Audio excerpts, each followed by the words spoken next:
What's up, everyone? Welcome to Power Play with CJ. I want to focus in on the LA Kings experiencing a major power outage, just not scoring goals. It's been a really, really tough go of it for them.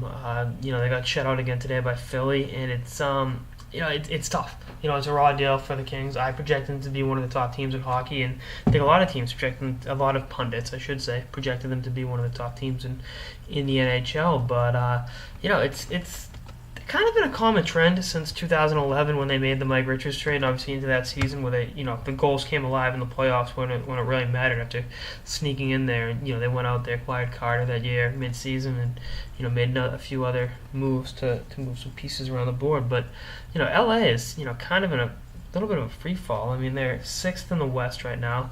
They're far behind the team, and they got.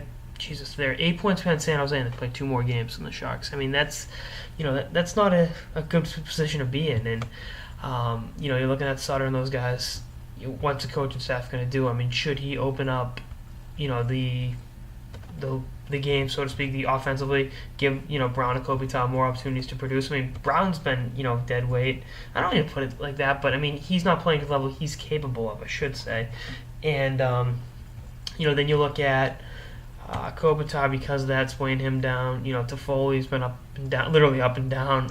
Jeff Carter's been moderately consistent. Mike Richards has been in a slump. I mean, it's been tough. And the other thing is, what acquisition should they try to go out and get? Who should they bring in? I know they're high on Evander Kane. A lot of teams are, and I think his days in Winnipeg are numbered. But I've been saying that for going on 2 years as well.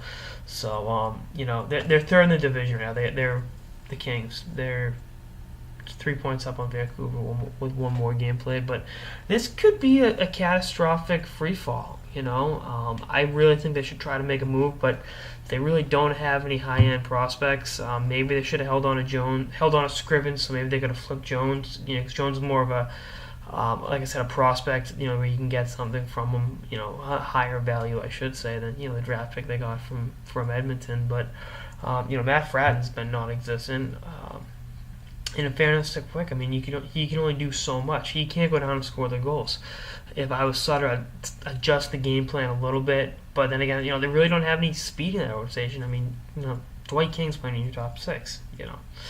But it's not an easy fix. I mean, they're a good team, and I mean, we've seen what happens when they sneak into the playoffs. I mean, they're the 8 seed won the Stanley Cup. They got a lot of that core nucleus, but it's kind of like the bend don't break offense. It's funny that, and I'm gonna go outside the realm of hockey and make a football comparison here, but the Patriots for the last couple of years, New England Patriots, the NFL, have had a bend but don't break defense where they give up a ton of yards but they make stops when it matters. With the Kings, it's been they don't score a lot of goals. When they score, it matters. They're not in a rhythm offensively, but they kind of they get a few bounces here and there when it counts, but you can't live and die by that consistently. It's like shooting the other foot with the Bruins.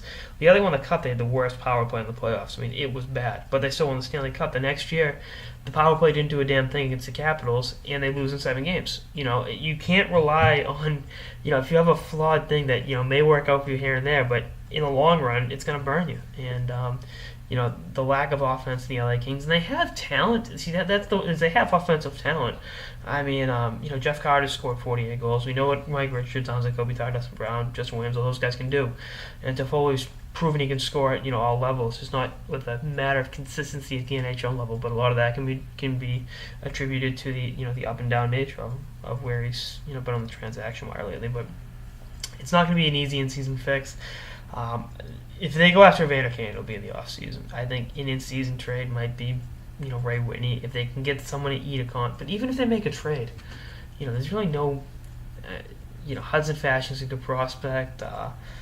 Tanner Pearson's a good prospect. Valentin Zhikov's a good prospect. I don't think they trade to Foley. I wouldn't, but it's still kind of a weird position to be in, but we'll see what happens. I mean, I have confidence in Dean Lombardi. He helped build this team into a winner, so the least he can do is help them take that next step forward.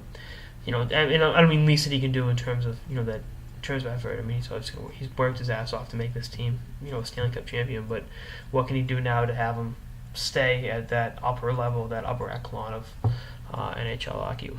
We shall see. Anyway, that's one episode of the Power Play with CJ on what I do with the LA Kings. Stay tuned for episodes through the season and beyond. Later, guys.